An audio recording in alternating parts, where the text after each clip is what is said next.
Today then is a truly exciting moment for Jamaica's tourism industry and our nation as a whole, as we stage the symbolic ribbon cutting for the long-awaited Harmony Cove Hotel right here in beautiful Trelawny. The ceremonial event marks the culmination of years of meticulous planning. It represents the planting of seeds that will grow into a transformative addition to our tourism landscape, creating ripples throughout our country. In addition, this development represents a powerful partnership between the private sector investment leader, Tavistock, and now Nexus, Tavistock Nexus Group, and the Jamaican government's Harmonization Limited. As we stand on this promising ground today, I'm filled with immense pride and optimism about what this partnership signifies for our nation's economic development. Together, we're building something that will elevate Jamaica's tourism product and profoundly impact the lives and prosperity of thousands of Jamaicans and local businesses. Moreover, this Harmony Cove development stands as a powerful testament to the unwavering confidence that investors have in Jamaica's tourism industry and the overall economic climate. I think we've heard it at least twice already since morning. In a global marketplace where investment capital can flow anywhere, the decision of the Tavistock Nexus Group to commit substantial resources to this project speaks volume about Jamaica's reputation as a premier investment destination. This vote of confidence is not by accident.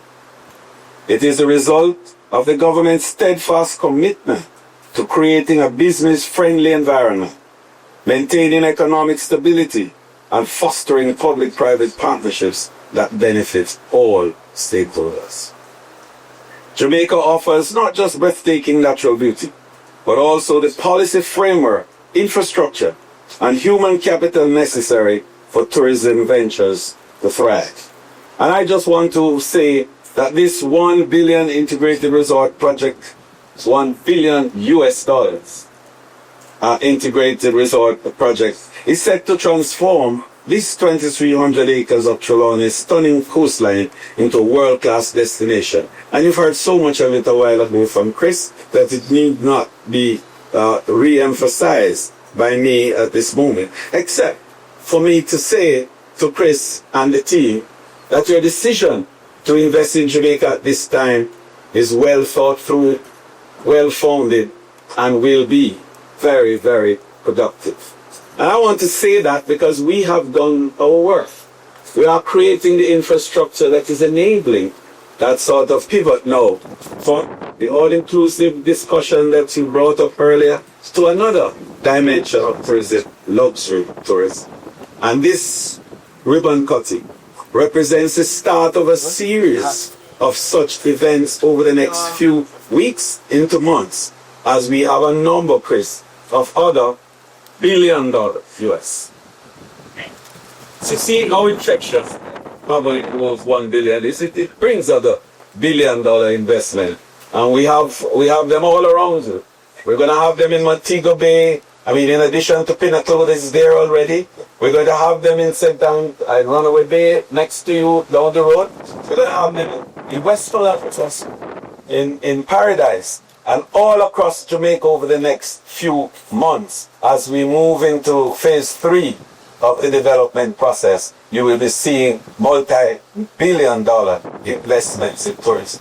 So that investment calls for certain critical supply arrangements.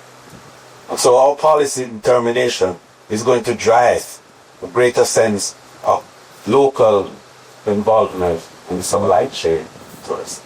And already our Prime Minister has given us instructions that we follow to ensure that the arrangements are put in place for long-term investment activities buttressed by long-term contracts with local suppliers to enable them to build capacity and to scale up their own arrangements to supply against the enormous demand.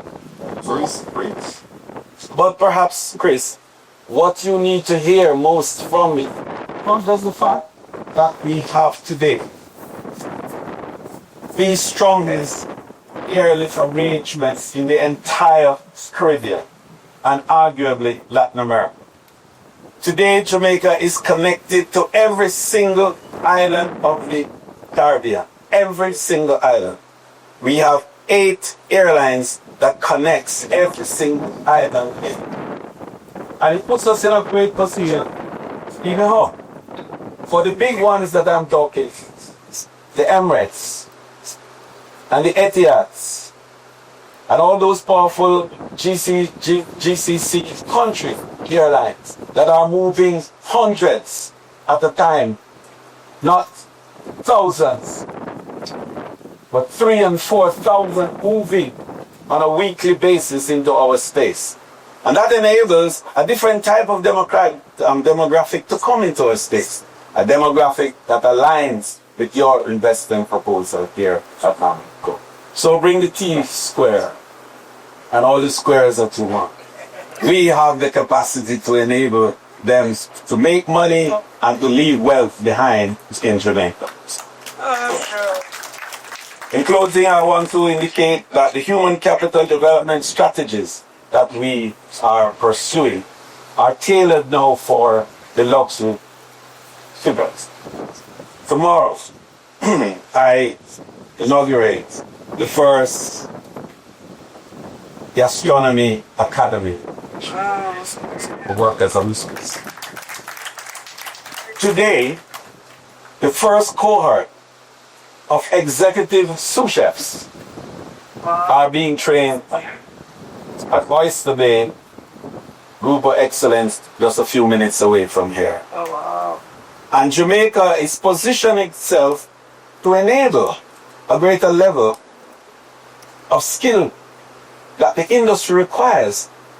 So the call for other support will be less because we are training more of our locals to embrace these new areas of tourism.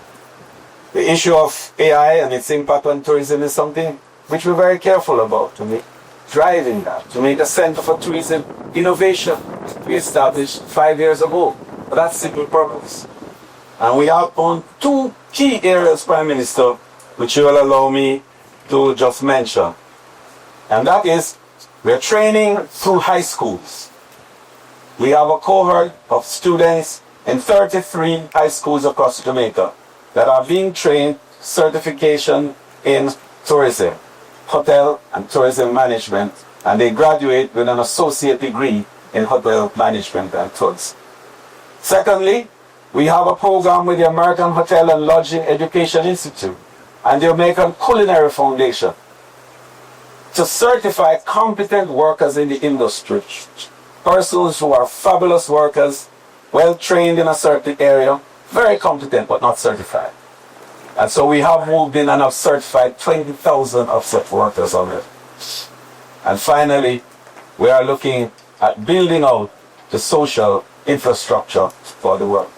And I indicated to you that I'm pleased with the comments that you made earlier about what Cove portends for tourism in Jamaica.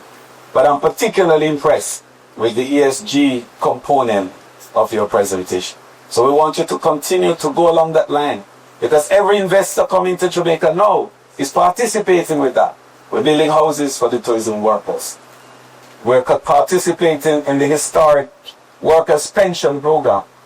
And most importantly, as I close, my Prime Minister charged me in dealing with the housing arrangement for tourism workers, hard down with the social housing program, which he has inaugurated. And we have $500 million Jamaican earmarked for that. And in the next 2 days, we will be rolling out that program primarily for who we call the augmented tourism worker. That is, those who now are 59 years old and will retire in 6 years on the contribution now to their pension. And we are saying that in addition to providing for you a pension that is as good as if you had started contributing at age 18 when you started working, you will now also have an opportunity for social housing where you have a problem.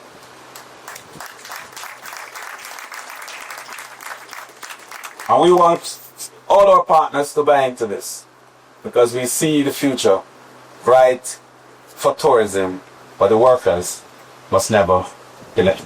Thank you very much for your confidence. We assure you that our confidence well placed and we will provide the returns in the measure that you require. Thank you.